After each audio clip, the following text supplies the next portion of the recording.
বন্ধুরা, কখনো কি ভেবেছেন আমাদের জীবনে যা কিছু ঘটে তা কি আগে নির্ধারিত, নাকি আমরা নিজেরাই আমাদের কর্মের মাধ্যমে আমাদের ভাগ্য তৈরি করি?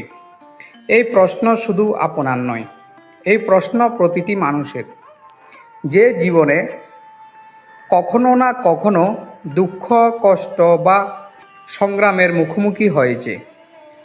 আজকের এই ভিডিওতে আমরা এমন এক গভীর সত্য জানব যা আপনার জীবনের দৃষ্টিভঙ্গি বদলে দিতে পারে।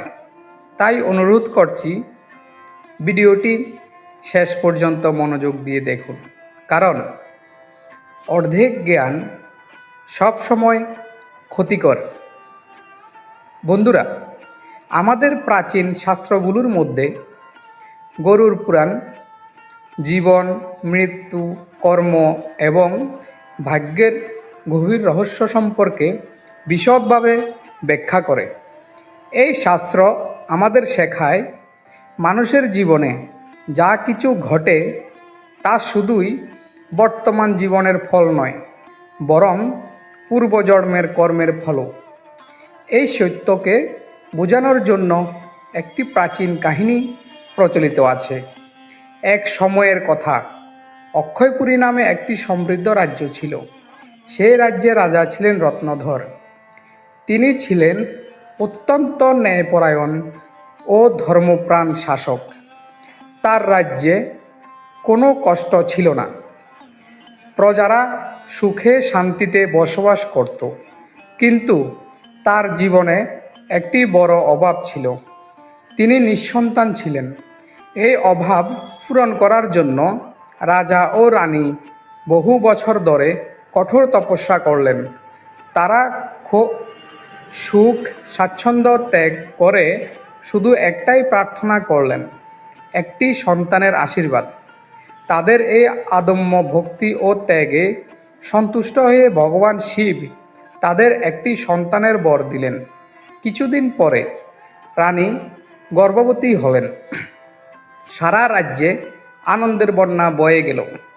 সবাই ভাবছিল একজন শক্তিশালী ও যোগ্য রাজপুত্র জন্ম নেবে, যে ভবিষ্যতে রাজ্য শাসন করবে। কিন্তু যখন শিশুটির জন্ম হলো, তখন দৃশ্যটা ছিল সম্পূর্ণ ভিন্ন। শিশুটি শারীরিকভাবে দুর্বল ও বিকলাঙ্গ ছিল। তার শরীর ঠিকভাবে কাজ করছিল না। এই দৃশ্য দেখে রাজা রত্নধরের হৃদয় ভেঙে গেল। তিনি আকাশের দিকে তাকিয়ে বললেন, হে প্রভু, আমি এত তপস্যা করলাম, এত বিশ্বাস রাখলাম, তবুও আমার সন্তানের এই অবস্থা কেন? এটা কি আমার ভাগ্যে আগে থেকেই লেখা ছিল? এই প্রশ্নের উত্তর জানতে একদিন দেবর্ষি নারদ গেলেন ভগবান শ্রীকৃষ্ণর কাছে। নারদ জিজ্ঞাসা করলেন, হে প্রভু, মানুষের জীবনে যা কিছু ঘটে তা কি আগে থেকে নির্ধারিত, নাকি মানুষ তার কর্ম দিয়ে তা পরিবর্তন করতে পারে? ভগবান শ্রীকৃষ্ণ মৃদু হেসে বললেন, হে নারদ, এই প্রশ্নের উত্তর খুব গভীর।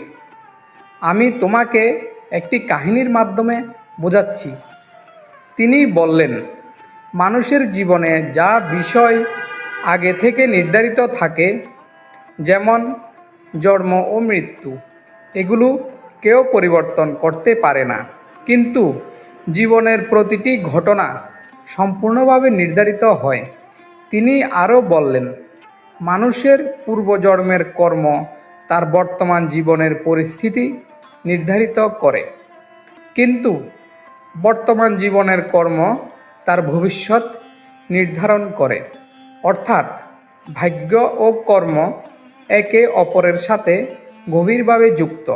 শ্রীকৃষ্ণ ব্যাখ্যা করলেন, রাজা রত্নধরের সন্তানের এই অবস্থার কারণ তার পূর্বজন্মের কর্মফল, কিন্তু তার ভবিষ্যৎ সম্পূর্ণ নির্ভর করছে তার বর্তমান কর্মের উপর।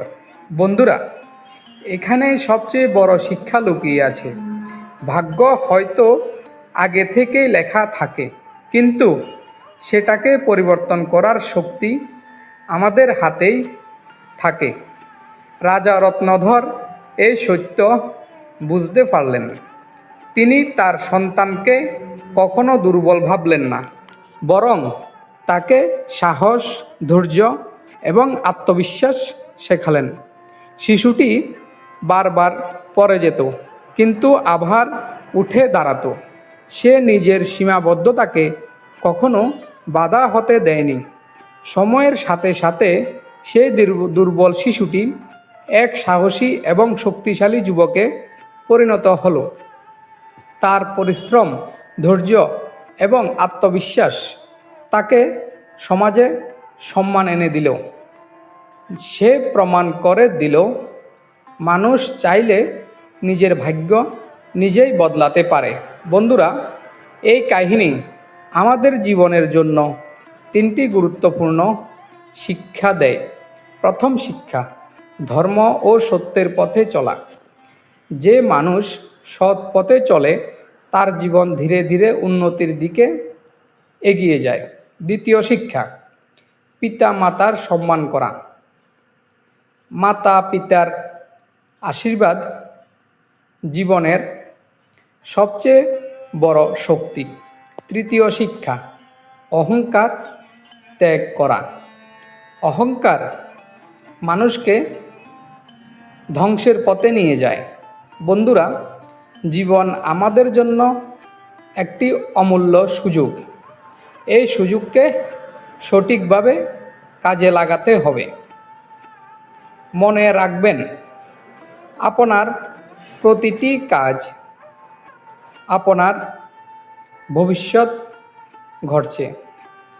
আপনার প্রতিটি সিদ্ধান্ত আপনার ভাগ্য লিখছে।